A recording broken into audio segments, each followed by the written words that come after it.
Myanmar Bangladesh সীমান্তের নিয়ন্ত্রণ এখন আরাকান আর্মির হাতে। आस पड़ोस में उन्हें कोई पता नहीं है कि भारत क्या चीज है। আরাকান আর্মি বাংলাদেশ মিয়ানমার সীমান্তের 270 কিলোমিটার এলাকা নিয়ন্ত্রণে নেয়ার দাবি করে। अभी पता चला कि भाई अराकान आर्मी ने पिछले 1-2 दिन के अंदर कि भाई जितना भी एरिया था जो बांग्लादेश का बॉर्डर था उसको पूरी तरह से कैप्चर कर रखा है। तो मोहम्मद यूनुस ने क्या ये कोई कंसेशन लेना चाहते हैं नरेंद्र मोदी से?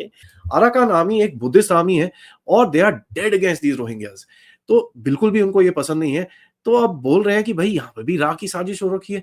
तो यहाँ पर मैं एक ही चीज बोलूंगा, भाई क्यों ना हो। अच्छा, वो नहीं दिखाते कि जिन लोगों की पतलूनी उतारी गई थी वहाँ पर, वो क्यों नहीं दिखाते लोग? ये 93,000 जो आर्मी थे वहाँ पर जो पतलूनी उतारी गई थी, वो क्यों नहीं बताते ये लोग? मुझे तो रोना भी आ रहा है, लेकिन वो क्यों, ये मैं आपको बता देती हूँ कि जी वर्ल्ड बैंक, यानी कि वर्ल्ड बैंक सभी को पता है, वर्ल्ड बैंक जो है उसके बारे में, तो जी वर्ल्ड बैंक ने पाकिस्तान को जो $500 मिलियन का लोन देना था, जी हाँ, वो कैंसिल कर दिया। वहां पे जो उनका काटन का बिजनेस था वो तो भारत जा रहा है। इन्फ्लेशन अगले दिन उसकी रिपोर्ट आई है 11.8% बढ़ गया। उसके खजाने खाली हो रहे हैं। आज 16 आइटम्स उसके ऊपर इंडिया ने बैन कर दिए हैं। रूस ने $630 मिलियन का कर्जा डिमांड कर दिया है। $18 बिलियन का प्रॉफिट भी हमको हो रखा है क्योंकि बांग्लादेश की पूरी गारमेंट सेक्टर को हम ऊपर से उठा रहे हैं। यहाँ पर पता चला कि भाई सूरत वालों ने कम से कम नहीं तो 25% ऊपर करा है अपने आप को प्रॉफिट, और ग्रोथ 25% की दिखाने वाले हैं वो लोग। तो वेल डन यार पाकिस्तानियों, ऐसे ही करते रहो। बांग्लादेश हमारे कितने महाजरीन भारत के अंदर बैठे हैं, ये डॉक्टर यूनुस साहब को कोई अंदाजा नहीं इस चीज का। हेलो फ्रेंड्स, जय हिंद। हिंदुस्तान स्पेशल में आपका स्वागत है। दोस्तों, म्यांमार में लंबे समय से चल रहे गृह युद्ध में विद्रोही लड़ाकों को बड़ी कामयाबी मिली है और जुंटा शासन की सेना की जबरदस्त हार हुई है। अराकान आर्मी ने सेना के बेहद मजबूत ठिकाने BGP-5 बैरक पर कब्जा कर लिया है। यह बैरक रखाइन राज्य में बांग्लादेश के सीमा के पास है। ऐसे में देश के बॉर्डर का अहम इलाका जुंटा शासकों के हाथ से निकल गया है। अब अराकान आर्मी का बांग्लादेश से लगी म्यांमार की पूरी सीमा पर नियंत्रण हो गया है।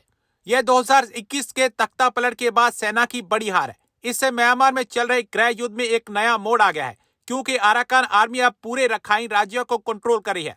सिर्फ राजधानी सितवे पर ही सेना का कब्जा है।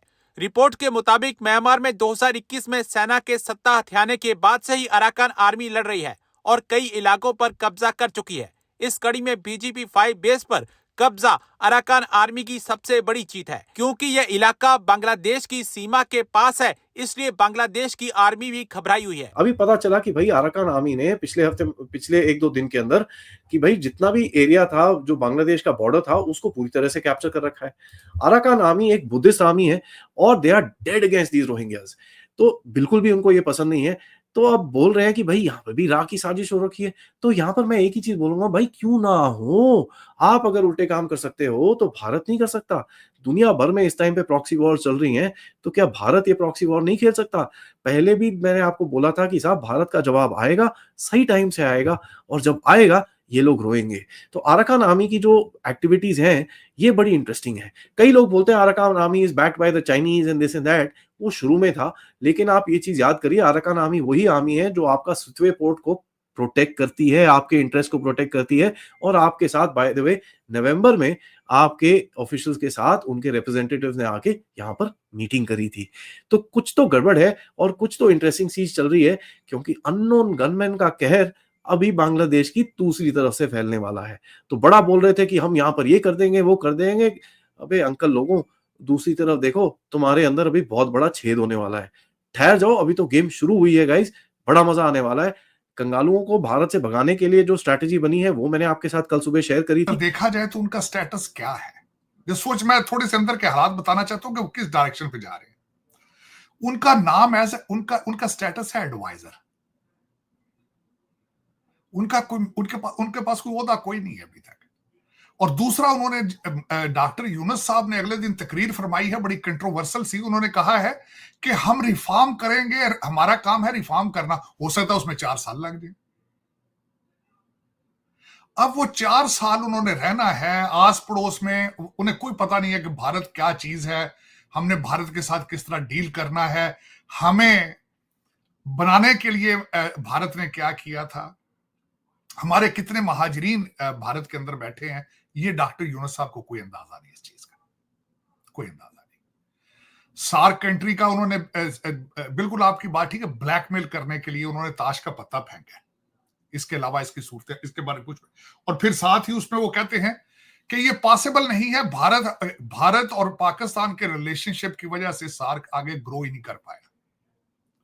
डॉक्टर यूनुस साहब बड़े पढ़े लिखे बंदे हैं, मेरे ख्याल में तो पूछना चाहिए कि सार्क कंट्रीज के हालात क्या है, जरा देखें तो सही, जरा गिन के वो जो 7 कंट्री हैं उनके इकोनॉमिक हालात देखें, पॉलिटिकल स्टेबिलिटी देखें, और फिर उसके बाद बताएंगे ये 7 कंट्री दुनिया को क्या दे सकते हैं, क्या ले सकते हैं। ये बहुत बड़ा क्वेश्चन है। उनमें से ज्यादातर कंट्रीज के अंदर जो चीजें कॉमन है, यहां तो लूली लंगड़ी डेमोक्रेसी है, करप्शन उन पे सारे 7 कंट्रीज में टॉप पर है, और कुछ कंट्रीज के अंदर दहशतगर्दी है। इन सर्कमस्टांसेस में पहले अपना, अब कहते हैं अपना बैक होम करें, अपने गिरेबान में झांकें, और फिर कोई ना कोई ऑर्गेनाइजेशन बनाने की कोशिश करें। उन्होंने, डॉक्टर यूनुस साहब को चाहिए सबसे पहले तो अगर रिफॉर्म करनी है तो रिफॉर्म जल्दी से जल्दी करके इलेक्शन की तरफ जाएं, और सबसे बड़ा वहां पे जो उनका कॉटन का बिजनेस था वो तो भारत जा रहा है। इन्फ्लेशन अगले दिन उसकी रिपोर्ट आई है 11.8% बढ़ गया। तो इन सर्कमस्टांसेस में, जिन सर्कमस्टांसेस में बैठे हैं, चंद लौंडे लपाड़े जिस तरह के हमारे पाकिस्तान में है फारग फिरते हुए, इस तरह के वहां थे सड़कों पे आके उन्होंने बंदे मार मार आके, तो वो कोई उनमें खुद समझ नहीं आ रही कि हमने क्या करना है, और अभी भी लड़ रहे हैं एक दूसरे के साथ। ये नहीं कोई चुप करके घर चले गए हैं, उन्होंने कहा नहीं जी काम खत्म हो गया, नहीं।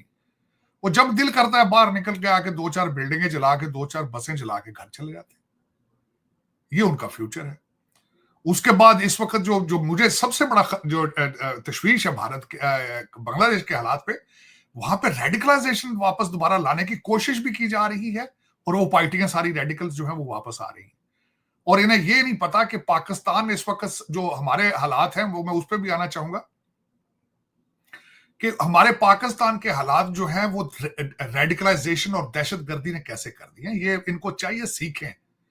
मैं समझता हूं पाकिस्तान की दहशतगर्दी पर यूनिवर्सिटी के अंदर एक पीएचडी होनी चाहिए कि किस तरीके से हमने, चीमा साहब, मैं अगले दिन जब रिसर्च कर रहा था मौलाना फजलुर रहमान के इस वक्त जो कारोबार है, जिस वजह से वो जरदारी साहब से नाराज हैं, गवर्नमेंट से नाराज हैं, मेरी बात सुन के पांव के नीचे से जमीन निकल गई।